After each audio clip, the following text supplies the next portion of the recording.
It's funny how prone we are to making rules about things. We see something that's not quite right, so we make up a rule to deal with it. But before you know it, all those rules become an incredible burden.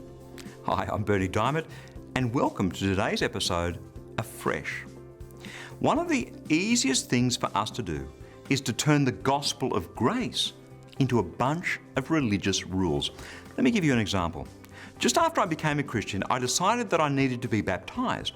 So the pastor asked me, "And who would you like to have baptize you?" What an odd question. Of course it has to be you, right? Well, no, he said. It can be anyone you want who believes in Jesus. See, right there, I'd assumed that there was some religious rule that said it had to be the minister. It was the same back in Jesus' day, only much worse. The religious leaders kept getting upset with Jesus for, wait for this, healing people on the Sabbath. Luke chapter 13, verses 16 and 17.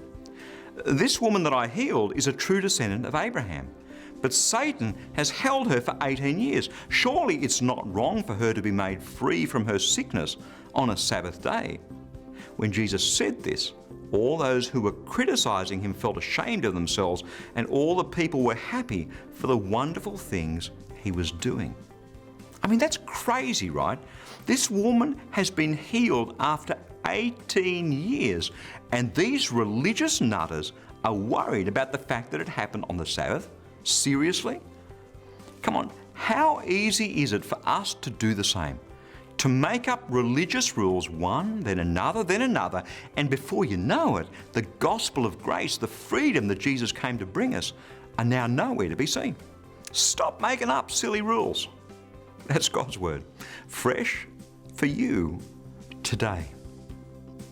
As things turn out, freedom, real freedom, the freedom that comes through Christ and Christ alone, isn't always that easy for us to wrap our hearts around. So if you'd like to go a bit deeper, then let me encourage you to stop by our mobile-friendly website, christianityworks.com, and right there on the homepage, you'll see This Week on TV.